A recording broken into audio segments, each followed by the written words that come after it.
இந்த வீடியோல நடக்கிறத பாருங்க. அந்த நாய் விரட்டி விரட்டி கடிக்குது. இது யாருடைய தப்பு? கண்டிப்பா அந்த மூதாட்டி நாயை வெளியே விடுறதுக்கு முன்னாடி யோசிச்சிருக்கணும். கேட்ட திறக்கிற முன்னாடி யோசிச்சிருக்கணும். தொறந்துட்டாங்க. இப்படிப்பட்ட நாய் இருக்கையில அட்லீஸ்ட் போர்டு போட்டுருக்கணும். நாய்கள் ஜாக்கிரதைன்னு அதுவும் பண்ணல. இந்த நாய் மேல என்ன பிரச்சனைன்னு பார்த்தீங்கன்னா, அத ஒழுங்கா வளர்க்கல. ஏதோ சின்ன பிள்ளைங்க வீட்ல வளர்த்துருக்குங்க. ஸ்கூல் பசங்களோ, காலேஜ் பசங்களோ நாய நல்லா வெறியேத்து சண்டை போட்டு மத்தவங்கள கடிக்கிற மாரி, மத்த நாய்கள கடிக்குது. ஏன்னா பஞ்சாப்லாம் பார்த்தீங்கன்னா, நாய் சண்டை இருக்கு. அதுக்காக வளர்த்துருப்பானுங்க போல இருக்கு. அதனால தான் இந்த புடுங்கு புடுங்குது அந்த நாய். நாய் மேல எந்த தவறும் கிடையாது. அது நல்ல வீட்ல அமைதியான சூழ்நிலையில வளர்ந்துருந்துச்சுன்னா, அது அமைதியா இருந்திருக்கும்.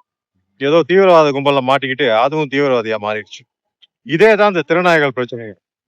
திருநாய்கள் பாவம்னு நினைச்சுக்கிட்டு ரோடோடா போயிட்டு சோறு போட்டுக்கிட்டு இருக்காங்க மக்கள். அவங்க தான் உலகத்திலே கருணை உள்ளம் ஜாஸ்தியா இருப்பவங்க அப்படின்னு மகாத்மா காந்தின்னு அப்படின்னு எல்லாத்துக்கும் காமிச்சுக்கணும். இவங்க உண்மையான இந்த காரணம் என்னன்னா, தனிமை, அப்புறம் மன விரக்தி, அடையாளமின்மை, அப்புறம் ஒரு ஒழுங்கான குடும்ப சூழல் இல்லாத நேரத்துல இவங்க இந்த மாதிரி நாயை தேடி போறாங்க. அதனிடம் அவங்களுக்கு ஆறுதல் கிடைக்குது.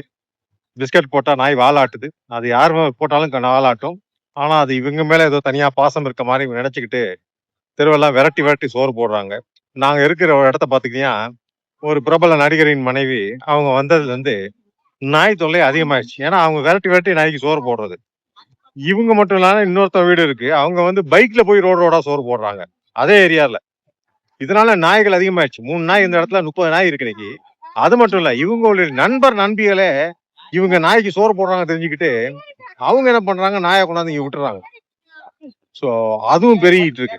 இந்த பெருகல்னாலதான் பல பிரச்சனைகள் வந்துகிட்டு இருக்கு. நாய்கள் வந்து அதுக மட்டும் நிம்மதியா இல்ல. இவங்க போட்டு வந்ததுக்கு அப்புறம் கல்லால் அடிபடுது, வண்டியில அடிபடுது. மழை வெயில எல்லாம் போய் இப்ப அங்கறதுக்கு இடம் இல்ல. ஏதோ வீட்டுக்கு 4 வீட்டுக்கு சேர்த்து விட பாக்குறாங்க வீடு வீடா. அது மலம் சிறுநீர் ரோடு ஃபுல்லா கழிச்சு அதுல நூத்துக்கணக்கான நோய்கள் நம்ம வீட்டுக்கு வருது. இதெல்லாம் இந்த புரிதலே இல்லாம ஒரு முட்டாள்தனமான ஒரு கும்பல் தான் இந்த தெருநாய் காதலர்கள். அவங்க நாய்க்கு சோறு போடுறவங்க. இவங்களுக்கு இந்த அறிவு வரணும். அதே மாதிரி இந்த நாயை வளர்த்தாங்க பாத்தீங்களா? முதல்ல காமிச்ச வீடியோ. அந்த நாய் வளர்ப்பவங்களுக்கும் அந்த அறிவு வரணும். அந்த அறிவு புரிதலே இல்லாம இவங்க நாய தலையில தூக்கி வச்சு ஆடிக்கிட்டு அதை இந்த மாதிரி வளர்ப்பதனாலதான் நாய்கள் உண்மையிலே படுத்தப்படுகின்றன. உண்மையான அனிமல் குரூவல்டி, அந்த அனிமல் அபியூஸ இந்த நாய் காதலர்களும் இந்த நாய் வளர்க்கறவங்களும் தான் பண்றாங்க. நல்ல மனுஷங்க இதெல்லாம் பண்றது இல்ல. அதனால சுதாரிச்சு புரிஞ்சு இவங்களுக்கு அறிவுரை சொல்லி நாயை காப்பாத்துவோம்.